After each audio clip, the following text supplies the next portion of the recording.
Friends, design and analysis of algorithm की इस video series में फ्रेंड्स हम आज डिस्कस करेंगे शॉर्टेस्ट पाथ एल्गोरिदम्स। ओके, और शॉर्टेस्ट पाथ एल्गोरिदम जैसे कि आप यहाँ पे देख रहे हैं फ्रेंड्स, दो तरह की होती है। From a destination to source to destination हमें अगर शॉर्टेस्ट पाथ निकालना हो तो दो अप्रोचेज है हमारे पास में। पहली है आपकी सिंगल सोर्स शॉर्टेस्ट पाथ, ठीक है, single source shortest path, okay, this one. And second approach is the all pairs of shortest path. Now what is the difference between these two? इन दोनों के बीच में डिफरेंस क्या है सिंगल सोर्स और ऑल पेयर्स में? देखिए, सिंगल सोर्स शॉर्टेस्ट पाथ में क्या होगा, the cost of shortest path from is only the source to destination. ठीक है, हमारे पास में क्या होगा कि पर्टिकुलर सोर्स से अगर हमें किसी डेस्टिनेशन तक जाना हो, जैसे मान लीजिए मेरे पास में एक सोर्स नोड है ए, मुझे किसी पर्टिकुलर डेस्टिनेशन तक जाना है, जी या आई तक जाना है मुझे, ओके, तो मैं इसी सोर्स और इसी डेस्टिनेशन तक मैं जो है शॉर्टेस्ट पाथ निकाल सकता हूँ। ठीक है, दूसरी जो अप्रोच है फ्रेंड्स वो है मेरे पास में all pairs of shortest path, जिसके अंदर हम क्या करेंगे कि सारे वर्टेक्स से, ठीक है, from every vertex to every vertex we can find the shortest path. हम किसी भी वर्टेक्स से किसी भी वर्टेक्स के लिए शॉर्टेस्ट पाथ हम पता कर सकते हैं। ठीक है, और we use the Dijkstra's algorithm, we use the Dijkstra's algorithm for the single source shortest path, and for the all pairs of shortest path we use the Floyd-Warshall's algorithm. ठीक है, Dijkstra's algorithm, or we can say a single source shortest path, is based on the greedy approach. ठीक है, is based on the greedy approach, and all pairs of shortest path is based on the dynamic approach. Dynamic programming. ठीक है, so friends ये थे इसका basic, और अब मैं आपको एक एग्जांपल की हेल्प लेके जो है डाइजेस्ट्रास एल्गोरिथम को सॉल्व करके बताऊंगा कि किस तरह से हमारे पास में लेट से एक ग्राफ है, उस ग्राफ में कोई हमें सोर्स नोड से डेस्टिनेशन तक हमें जाना हो और अगर उसको हमें शॉर्टेस्ट पाथ का पता करना हो तो डाइजेस्ट्रास एल्गोरिथम की हेल्प से हम किस तरह से पता कर सकते हैं। ठीक है, सो फ्रेंड्स आज के इस सेशन में हम जैसे कि कवर करने वाले हैं डाइजेस्ट्रास एल्गोरिथम, और Dijkstra's algorithm can work in both the directed और अनडायरेक्टेड ग्राफ। ठीक है, डायरेक्टेड और अनडायरेक्टेड ग्राफ दोनों के ऊपर ये वर्क हो सकती है, दोनों के ऊपर हम जो है शॉर्टेस्ट पाथ हम निकाल सकते हैं। ठीक है, सो यहाँ पे फ्रेंड्स आप जैसे कि देख रहे हैं कि मैंने एक जो है डायरेक्टेड ग्राफ लिया है और इसमें कुछ 6 वर्टाइसेस हैं और कुछ एजेस हैं। हर एक एज के ऊपर जो है कुछ हमें वेट असाइन है यहाँ पर कि वेट कितना है उस एज का।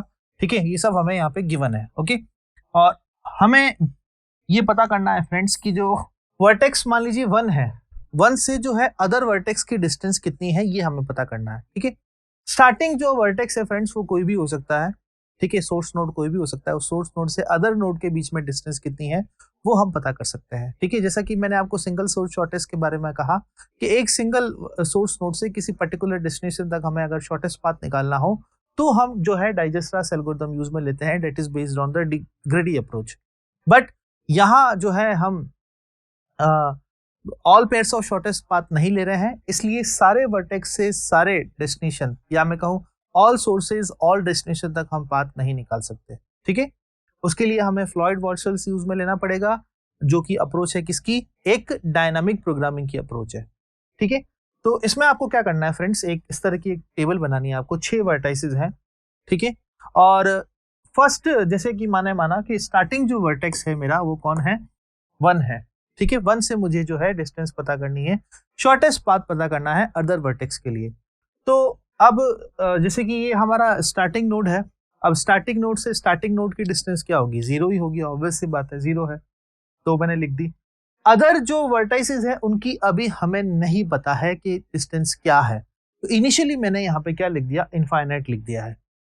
क्लियर? ठीक है, अब इन सब वर्टेक्स में अगर मैं कहूं कि मिनिमम डिस्टेंस किसकी है तो वो क्या कहेंगे आप, ऑब्वियसली बात है 0 की है, तो 0 के लिए क्या हो गया यहाँ पे सेट हो गया। सर्कल करने का मतलब है कि 1 से 1 तक की डिस्टेंस जो है वो सेट हो गई है, वो फिक्स हो गई है कि इतनी मिनिमम डिस्टेंस है, ये मैक्सिमम नहीं है, मिनिमम डिस्टेंस है। ठीक है, सो 1 से 1 की डिस्टेंस क्या हो गई, ये सेट हो गई है यहाँ पे।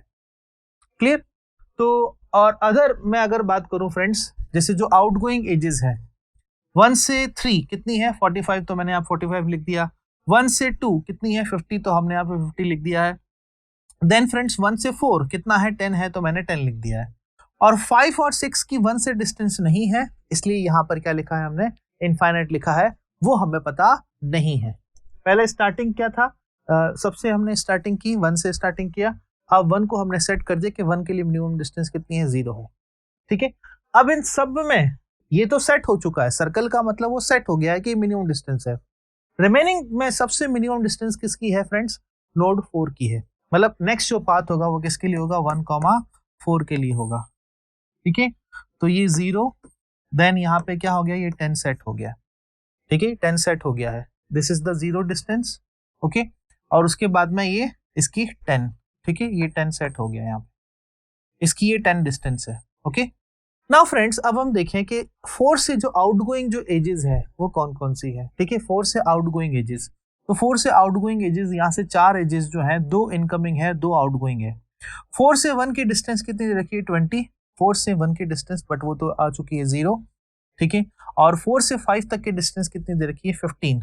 4 से 5 तक की जो डिस्टेंस दे रखी है वो कितनी दे रखी है, 15। हमारे पास में किसी इन्फिनिटी, तो हम इसको अपडेट कर देंगे, इसको हमने अपडेट कर दिया। ठीक है, और बाकी जो है वो इनकमिंग एजेस है, तो उसको हम लेंगे नहीं, हम सिर्फ आउटगोइंग एज को यहाँ पे कंसिडर करेंगे। ठीक है, रिमेनिंग वैल्यूज आप एज इट इज यहाँ पे लिख लीजिए, कोई दिक्कत नहीं है। ये हो गया काम। ठीक है, अब हमें देखना है कि इन सब में से मिनिमम डिस्टेंस किसकी है। जो सेट हो गया उसको आप छोड़ दें, जो रिमेनिंग है उसमें से मिनिमम डिस्टेंस किसकी है, वो कितनी है, 15 है। तो किस नोड के लिए है, 1,4,5 के लिए है। तो इसको हम कर देंगे सेट, ये हमने सेट कर दिया इसको कि 15 जो है वो मिनिमम डिस्टेंस है। तो ये हो गया यहाँ पे कितनी फ्रेंड्स, ये हो गया 15 हो गया। ठीक है, ये 15 डिस्टेंस। ओके, 1 से मैं बात कर रहा हूँ फ्रेंड्स, 1 से ये 15 जो है, 1 से नोड 5 से ये जो है कितनी है, 15 डिस्टेंस है कंप्लीट। ठीक है, कंप्लीट ये 15 डिस्टेंस है।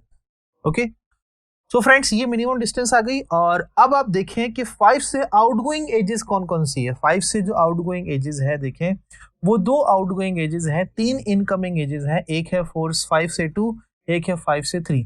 तो 5 से जो 2 की जो डिस्टेंस होगी वो कितनी होगी, 20 प्लस 15 कितना हो जाएगा, 30 और 35। ठीक है, 20, 30 और 35, 35 जो है वो डिस्टेंस हो जाएगी। लेकिन हमको 2 के लिए डिस्टेंस कितनी दे रखी है यहाँ पे, 50। तो 35 कम है या 50 कम है, ऑब्वियस सी बात है, यहाँ पे क्या है फ्रेंड्स, 35 जो है वो कम है। सो फ्रेंड्स आप देखें कि इन सब में से जो है अब मिनिमम कौन सी है। ठीक है, 10 फिक्स हो गया है, 0 फिक्स हो गया है, अब इन सब में से मिनिमम कौन सी है फ्रेंड्स, 15 है। ठीक है, तो 15 किसके लिए है, वर्टेक्स 5 के लिए है। सो 1, 4 और 5। ठीक है, ये हो गया 0, दिस वन इज 0। ठीक है, ये हो गया 10 और ये हो गया 15। तो 1 से लगा के 5 तक की, 1 से लगा के 5 तक की डिस्टेंस क्या होगी, 1 से 4 है 0, फिर 1 ये आ गई 10, और 10 प्लस 15 ये कितना हो जाएगा, 25। ये हो जाएगा 25 अपडेटेड वैल्यू। यहाँ तक की डिस्टेंस 1 से कितनी हो जाएगी, मिनिमम की डिस्टेंस कितनी हो जाएगी, 25 हो जाएगी। अब 25 जो है यहाँ तक की डिस्टेंस है 1 से। ठीक है, और 1 से 4 तक की कितनी है, 10 है। ठीक है, तो 5 से हम आउटगोइंग एजेस देखेंगे। अब 5 से जो आउटगोइंग एजेस है फ्रेंड्स वो 2 है, 5 से 2 और 5 से 3। 5 से 2, 5 से 3। ठीक है, तो फ्रेंड्स अब आप देखें कि जो 5 से 2 तक, जो 2 तक की डिस्टेंस है वो कितनी दे रखी है, हमें 50 दे रखी है। लेकिन अब अगर इसको जोड़ें 20 और 25, कितना जोड़ें, 45 आ जाएगा। तो 45 छोटा है या 50 छोटा है फ्रेंड्स, 45 छोटा है। तो ये क्या हो जाएगी, अब अपडेट हो जाएगी वैल्यू। ठीक है, पहले 50 था लेकिन अब कितना हो चुका है, 45 हो चुका है। क्यों, क्योंकि 5 तक की डिस्टेंस 1 से कितनी है, 25 है। अब 25 को अगर हमें 2 तक जाना है तो इसमें 20 और ऐड करना पड़ेगा। तो 20 और 25 कितना हो गया, 45। 45 आ गई मिनिमम डिस्टेंस। ठीक है, और कौन सी आउटगोइंग एजेस है फ्रेंड्स, 5 से 3 अगर हम देखें तो ये हो जाएगा 30, 40, 50 और 55, लेकिन मिनिमम यहाँ पे 45 दे रखी है, तो हम यहाँ पे 45 ही रहने देंगे इसको, और ये इन्फिनिटी रहेगा। अब देखें आपके इसमें से मिनिमम डिस्टेंस कौन सी है। मिनिमम डिस्टेंस जैसा कि आप देख रहे हैं फ्रेंड्स, 45 और 45 दो है। आप चाहे तो यहाँ पे कोई भी ले सकते हैं, उससे कोई फर्क नहीं पड़ेगा। तो आप 2 ले लीजिए, 1, 4, 5 और 2 ले लिया हमने। ठीक है, ये 0 ये फिक्स हो गया। ठीक है, उसके बाद में 10 ऑलरेडी फिक्स है, 15 ऑलरेडी फिक्स है। तो 2 से हम आउटगोइंग एजेस देखते हैं, 2 से आउटगोइंग एजेस देखते हैं फ्रेंड्स। ये कितना हो जाएगा 45, ये फिक्स हो गया। तो आउटगोइंग एजेस आप देखें फ्रेंड्स, तो यहाँ पर 1 है और 2 है, 2 आउटगोइंग एजेस है। तो 4 तक के लिए तो डिस्टेंस फिक्स हो चुकी है। 2 तक के लिए अगर हम देखें 45 प्लस 10 कितना हो जाएगा 55 हो जाएगा, बट 3 के लिए 45 ऑलरेडी मिनिमम है, तो ये अपडेट नहीं होगा, यहाँ पे 45 ही रहेगा। ठीक है, 45 ही रहेगा यहाँ पर। ओके, और ठीक है, ये हो गया। और फिर लास्ट में फ्रेंड्स यहाँ पर इंफिनिटी है ही है। ओके, तो अब इन सब में से मिनिमम कौन सा बचा है फ्रेंड्स, हमारे पास में 3 ही बचा है। तो यहाँ पर हम लास्ट में क्या ले लेंगे 1 4 5 2 एंड 3। ठीक है, तो 0 फिक्स है, 45 फिक्स है, और मिनिमम ऑफ 45 ये भी फिक्स हो गया, 10 ये फिक्स हो गया, 15 ये फिक्स हो गया, और इन्फिनिटी ये तो इन्फिनिटी ही रहेगा, क्योंकि आप देख सकते हैं कि 6 तक पहुंचने की कोई एज ही नहीं है। तो मैं सोर्स नोड जो मेरा 1 है उसमें किसी भी सूरत में मैं 6 नोड तक पहुंच ही नहीं सकता हूं, तो डिस्टेंस क्या है मेरी इन्फिनिटी है। तो सोर्स 1 से सोर्स 1 की जो डिस्टेंस है वो कितनी है 0। सोर्स 1 से सोर्स 2 तक के डिस्टेंस से मिनिमम बात कर रहा हूं मैं 45, ऐसे ही 3 तक के डिस्टेंस 45, 1 से 4 तक के डिस्टेंस 10, 1 से 5 तक के डिस्टेंस 15, और 1 से 6 तक के डिस्टेंस कितनी होगी यहाँ पे इन्फिनिटी, क्योंकि हमारे पास में यहाँ कोई पाथ भी नहीं है। ठीक है, क्लियर।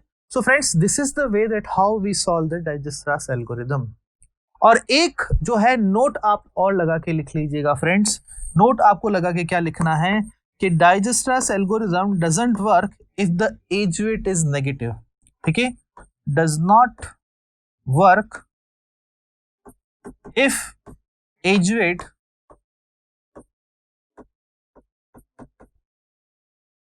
Is negative. ठीक है, एज वेट कैसा हो फ्रेंड्स, अगर नेगेटिव हो, जैसे यहां मैंने माइनस लिख दिया या माइनस लिख दिया, अगर एज वेट नेगेटिव हो तो डाइजेस्ट्रास एल्गोरिथम वर्क नहीं करती है। उस केस में आपको हेल्प लेनी पड़ेगी बेलमैन फोर्ड एल्गोरिथम की। ठीक है, तो it's only work with edge weight if positive and both the directed और अनडायरेक्टेड ग्राफ। ठीक है, so friends, this is the way that how we find the shortest path between a one source vertex to all the destination vertices. ठीक है, thank you so much for watching this video.